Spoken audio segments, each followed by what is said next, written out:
Hi dear students, in the last class we studied about the conceptual idea of dot product.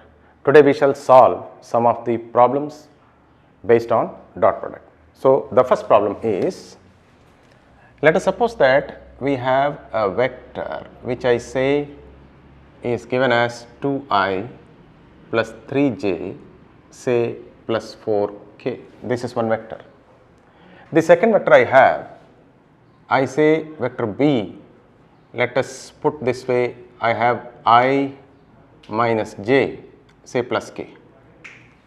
So these are the two vectors. Now question is, find a dot b, that is dot product of a and b. So this is question for us. So what will be the solution? We already saw that if you remember a dot b, which we actually wrote it as ax bx plus ay by plus az bz. This is the way how we wrote the formula in the last class in the pursuit of finding the dot product of two vectors. In our case, let us proceed from the beginning, that if I have a dot b, which will be given as 2 times I cap plus 3j plus 4k dot I cap minus j cap plus k cap. So these are the two. Last class we saw I dot I will give me 1, I dot j will be 0, I dot k will be 0. So if I follow this formula, or I can just find the product. So I am going to get 2i dot I am going to fetch 2 ax bx. So 2 into 1 plus 3 times minus 1 is minus 3, j dot j is 1. So instead of writing plus, I can say it is minus 3 for me. And if I go for this one, 4k dot k is going to fetch me 4. So this time I am going to have plus 4. Or if I say 4 minus 3 is 1 plus 2 is 3 units. Otherwise a dot b is going to be 3 units. So this is my solution. Let us move on to next problem. So next problem, let us say like this, I have two vectors. Vector A, let us have the same one, 2i cap plus 3j, or rather say plus 2k. We can take as we like. Say another vector I have, this time let me say this is I cap minus j cap, be mindful, plus I have z k cap, right.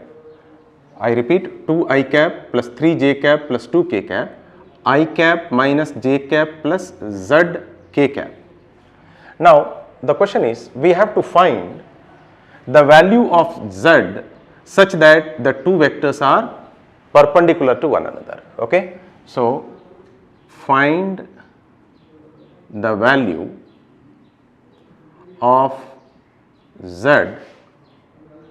such that vector A and vector B are perpendicular.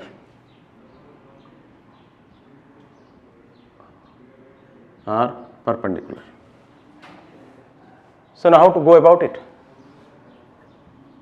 We already know a dot b is equal to magnitude of A, magnitude of B, cosine of angle between two, vector A and vector B. Since in my problem it is said that the two vectors are perpendicular, so theta is 90 degree for me. So I see that my problem says that it is AB cos 90, and I know cos 90 is 0, so this is equal to 0. So one thing is clear from this, that the condition tells me that dot product of vector A and vector B is 0.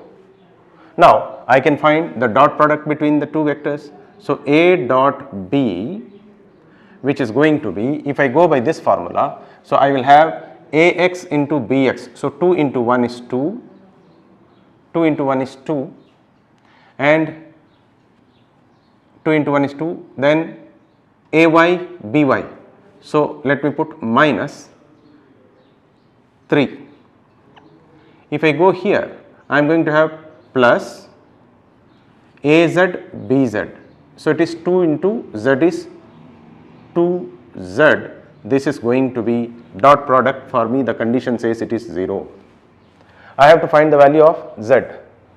So to do so, I will see that 2 minus 3 is minus 1 plus 2 times Z is equal to 0. Otherwise 2Z happens to be 1. To me, I find that Z is equal to 1 by 2. So thus, if I put the value of Z as 1 by 2, then I am going to find that the two vectors will be perpendicular. Let us see next problem. Again, it is based on the dot product. So let me suppose that vector A is equal to, put this way, this time I plus 2j plus 3k. This is one vector, and the second vector I have put this way, B is equal to say 2i cap plus 4j cap plus 2k cap. And the question is, we have to find the angle between the two vectors. So find angle between vector A and vector B. So if this is the angle, then I know that the dot product A dot B is equal to AB cos theta. I have to find what is theta. So I can rewrite this expression as cos theta is equal to A dot B upon magnitude AB.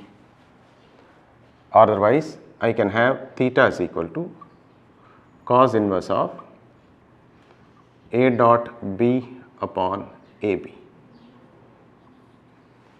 So one thing, if I know what is dot product, if I know what is magnitude of A, magnitude of B, then I can write theta. So to do so, first I want to find what is A dot B. So trying to find A dot B between these two vectors, I will say 1 into 2, which is equal to 2, plus into plus plus, 2 into 4, 8, 8, plus into plus plus 3 into 2, 6, which is going to be 10, 16 units. So dot product for me is 16. I want to find now what is the magnitude of A. So to find the magnitude of A, if you remember, I am going to have the square root, then I will write the coefficient of I square plus coefficient of j square and coefficient of k square. So coefficient of I is 1, so 1 square plus j it is 2, so it is 2 square plus, and 3 it is 3 square, which works out to be equal to under root of 1 plus 4 plus 9, 1 plus 4 plus 9, which is going to be root 14, which is going to be root 14. And similarly, I want to find what is magnitude of B. So to calculate magnitude of B, we know that we can also write like this. So this is going to be once again same step. Here coefficient of I is 2, so it is going to be 2 square plus 4 square plus 2 square, which will be 4 plus 16 plus 4, which is going to be under root 24, which is going to be under root 24. Now I can apply all these values over here. So, I am going to have theta is equal to cos inverse of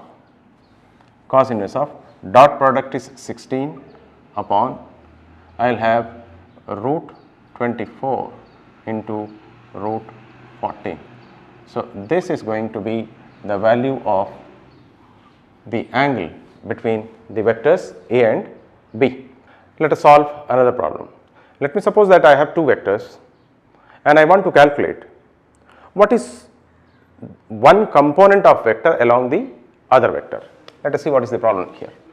So, let me suppose that vector A, say this way, this is equal to 3 I cap plus 4j, say, and vector B, I say that this is I plus j. These are two vectors. I want to find what is the component of vector A along B. So, find component of vector A along vector B. The conceptual formula that we have studied in the last class. What it says? It says that the component of vector A along B, if you ask, let me first draw the diagram. Let us put this way. This is my vector A, and put this way, this is my vector B, this is my vector B,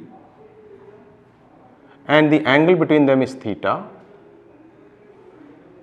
What I want to resolve this vector such that one component is lying here, the other component is going to lie this way.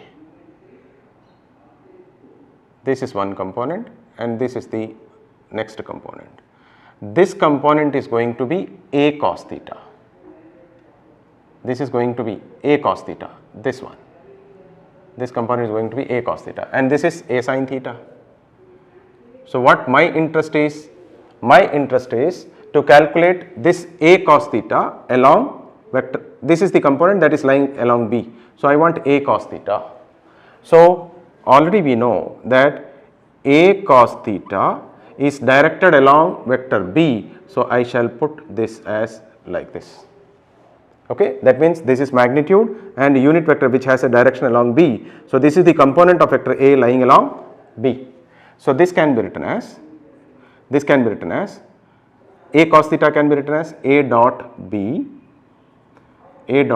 upon A cos theta. So, I will have B into unit vector can be written as vector by its magnitude, which already we saw in the last class that this is going to be like this, So, to get what is the component of vector A along B, so A cos theta B, I need to know what is dot product of AB. I need to know the square of the magnitude of B and its vector. So, let us try to find one by one. So, A dot B. So, when I try to find the dot product of A and B, if I see here, so 3 into 1 is 3, plus into plus, and 4 into 1 is 4 for me. So, dot product I get as 7, and I want magnitude of B now. So, to find magnitude of B, vector B, you are familiar that I am going to find square root of the sum of the squares of the coefficients of I and j. So, here it is 1, here it is 1. So, to me I have 1 square plus 1 square, which is going to be 1 plus 1, and thus this is root 2. Now, I can find what is the component of A along B. So, A dot B already I found, which is equal to 7 upon B square. Magnitude of B is root 2. So, I am going to have root 2 square times vector B already I have. So, I am going to write I cap plus j cap. If this is the case, then this is going to be 7 upon 2 I cap plus j cap. So, this is the component of cos theta lying along vector B. So, this is our answer. Come on, let us see another concept, another product, say second type of product of two vectors. So far we have seen the dot product, which we also called it as scalar product, because dot product always gives a scalar quantity and therefore it was called as scalar product. Now we are going to see what we actually mean by a vector product. Vector product is popularly called as cross product. We call it as vector product because when we find the product of two vectors, the resulting quantity is going to be a vector. So therefore, what is cross product? What is the conceptual idea behind it? Let us see.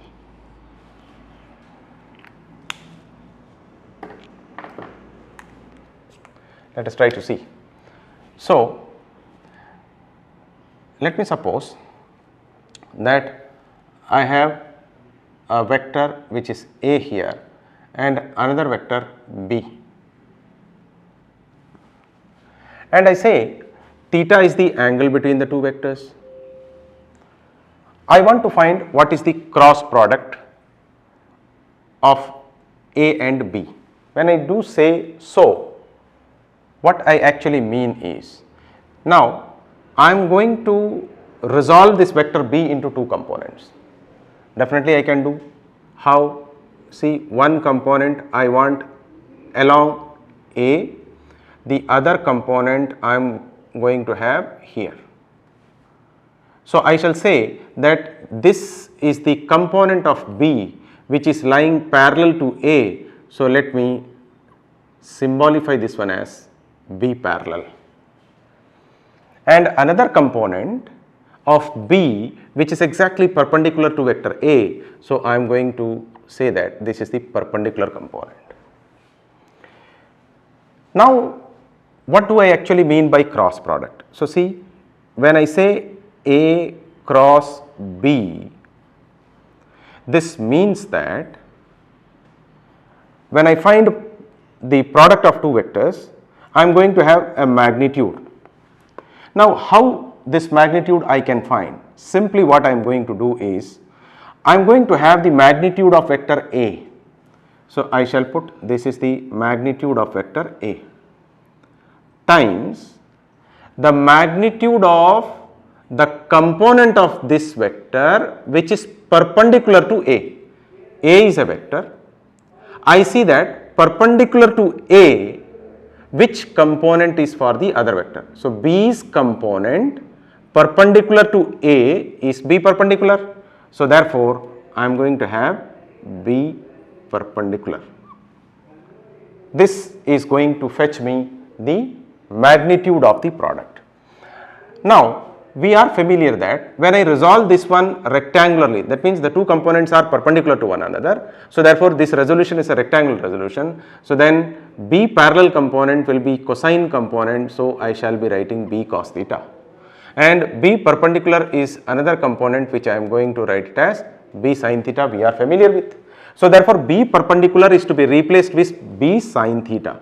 So I shall say that this is nothing but magnitude of A times magnitude of B into sin theta, where theta is the angle between them. Now what this is going to fetch me? This is going to fetch me the magnitude of the product of the two vectors. But I told you that the product of the two vectors will be a product. So that means this is only magnitude, we are left with some direction. So if I multiply this direction, then this will be the result. Now how do we find the direction, right? Let us focus on that one. When I say direction, then we call it as the direction of the cross product is found using a right hand corkscrew rule. We use a right hand corkscrew rule.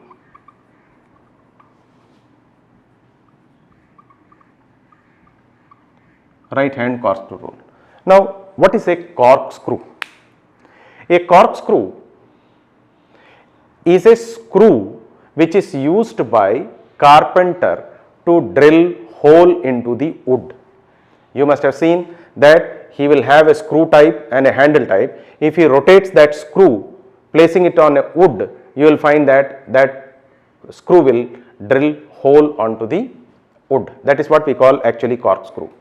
Now, think of that corkscrew. If a carpenter holds the screw and he rotates the handle towards a right hand side, you are going to see that the screw is going to advance into the wood, and if he rotates in the left hand direction, the screw will be advancing in the upward direction.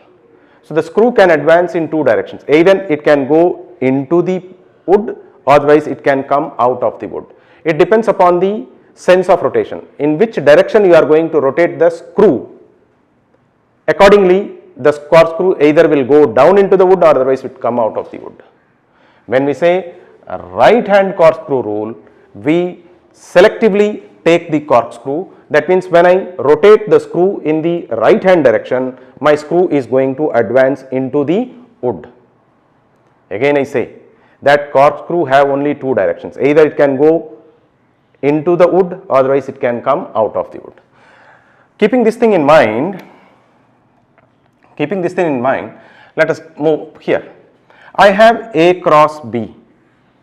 So, this is my first vector, this is my second vector, right? Very important.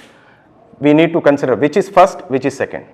So, first vector is A, second vector is B.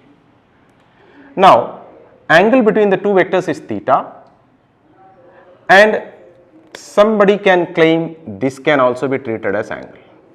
We are familiar that the angle between two vectors can never be greater than 180 degree, we already saw. So, therefore, this angle when you consider this is more than 180 degree. So, therefore, the smaller angle you are going to consider. Now, you are going to place your corkscrew at the vertex where the tails of the two vectors are meeting at. So, I place the corkscrew here. Next, what I am going to do, I am going to rotate this corkscrew from first vector to second vector. So, A is my first vector, this is my second vector. So, I am going to rotate from A to B. So, if I rotate like this my corkscrew, I see that the corkscrew will come out of the plane of the wood. So, if you agree that this is wood, then the corkscrew is going to come out of the wood. This is plane of the board for me. So, I will say that the direction of the resultant vector is pointing perpendicularly out of the board. When I try to see A cross B, so I said magnitude I can find using this one, direction I can find using right hand corkscrew rule. The use of right hand corkscrew, how we can apply? I said that you first note which is the first vector, which is the second vector, make the tails of the two vectors to coincide at one point, find the smaller angle. Place at the vertex of the tail, vertex formed by the tails by the two vectors, place your corkscrew at the vertex. Now try to rotate the corkscrew from first vector to second vector through smaller angle. So, this is first vector A, this is second vector, and I rotate, I see that my corkscrew is advancing normally out of the board. So, I would say that presently A cross B will have the resultant vector magnitude, this one, direction of the resultant vector is pointing normally out of the plane of the board. Now, to represent the direction normally out of the board, we have already studied that. I am going to put a dot and I will draw a circle around it. So, we are going to encircle a dot which tells you the direction. Okay. If that is the case, some people say, sir, let this be vector B, and let us say this is vector A now, and this is the angle between them. Okay, we can calculate what is the magnitude, but again this time we need to find simply the direction of the cross product. So, direction of the cross product, we will use a right hand corkscrew rule. So, what was the rule? we are going to note which is the first vector, which is the second vector. Then we are going to locate which is the smaller angle. Then at the vertex of the tails of the two vector joining, I am going to place my corkscrew. Then I am going to rotate my corkscrew from first vector to second vector through smaller angle. So I will rotate in this direction. So when I rotate in this direction, I see that my corkscrew is advancing into the plane of the board. So I would say that the direction of the cross product, otherwise the resultant vector of this cross product is going to have the direction pointing perpendicularly into the plane of the board. So when perpendicularly into the plane of the board, we use this symbol, and perpendicularly out of the plane of the board, we are going to represent this as the symbol. Apart from this, we have one more rule which we use to find the direction of the resultant of the cross product of two vectors. Now what is the rule? We use our right hand.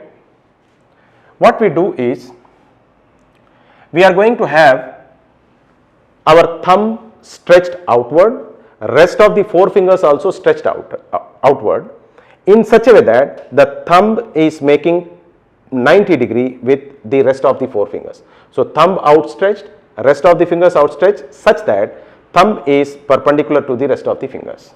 Then what we do is, we are going to have all these four fingers placed along the first vector A. Then I am going to curl my fingers, four fingers, such that the curl points along the second vector through smaller angle.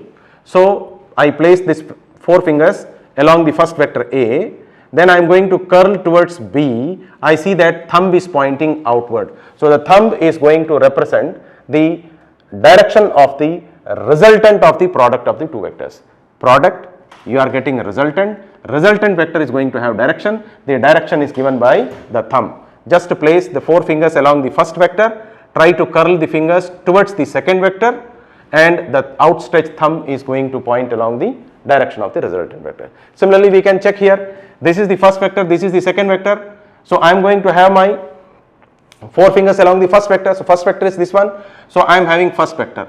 But this time I have to curl my fingers towards B. So if I place my finger here, I cannot curl towards B because B is downward. So I am going to place here. Now I am curling my four fingers towards B, such that my thumb is pointing into the board. So the resultant of the cross product is going to have direction pointing along the thumb when I use this rule. This is the second way to find the direction of the resultant of the cross product of two vectors. We have the third method, which is the simplest one, we preferably use and mostly use. How? Again, we are going to have our right hand. We are going to have our thumb and all the four fingers outstretched in such a way that thumb is perpendicular to the rest of the four fingers, and the palm, I assume that the palm is going to have direction in the upward direction, right? In that case, what I would do is, be mindful, thumb is the important finger in my hand. Without thumb, these four fingers are not much useful. Out of the four fingers, even if I don't have one finger, with the help of thumb, mostly I can do all the work.